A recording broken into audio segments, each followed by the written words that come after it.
Alright, so this is going to be a quick tutorial about fighting Bowser damageless. When I fight Bowser in a damageless situation, I like to get a tail touch and then do a glitchy grab. Pan and Koic has a really good short that explains this, but basically, I've now touched Bowser's tail, and so the tolerances for grabbing him are really massive, including just being in front of him. The advantage of grabbing Bowser like that is that I can't, like, punch and slide into him afterwards and get damaged. Another thing that I think is important is, like, what do you do if you miss a throw?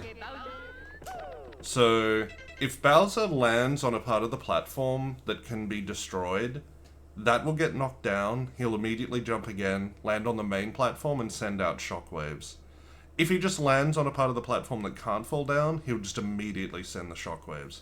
So that's the first thing you need to keep in mind, and I'm going to strongly recommend staying very close to Bowser. Okay, so what I was doing there was I was kind of running back a little bit, so if he sent the shockwaves immediately, I can just side flip.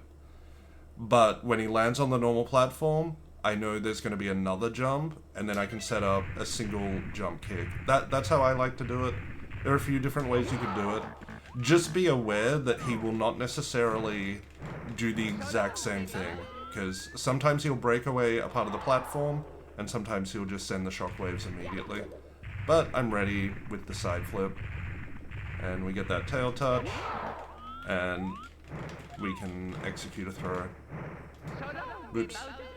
Well, let's talk about what you could do wrong, and why it could potentially be bad to have a lot of distance. Now, it's not necessarily the worst thing in the world to have a bunch of distance here. It's not like that bad to dodge the shockwave attacks. You've just got to be ready for the charge. Yeah, if you are going to do this, I would strongly recommend coming over to a bomb. And I didn't do a glitchy grab there, but that should be reasonably safe. This is the toughest thing to deal with. And I would probably just get a bunch of distance. And then I want to make sure that the blue flames are not coming straight at me. And then I'm just prepared to side flip ground pound at a moment's notice. Just as another little demonstration, Bowser seems to, like, not really breathe fire if you are, like, running around him.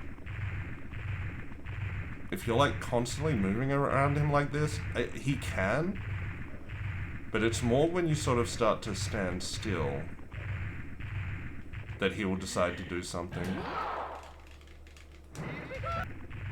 And just be ready with the side flip, and just be wary of those blue flames. Well, I'll ground pound since I have a lot of time. So those are the general strategies for avoiding all that stuff. But just in general, you want to be close to Bowser. If you end up in a spot where you're not, at the very least, just stand near a bomb. You can jump kick over the shockwaves, backflip ground pound, or side flip ground pound to dodge the charge, and then you can throw him into it. And hopefully that's helpful, and that gives you a good idea of, like, what the best things to do in common situations is. Alright, catch you next time.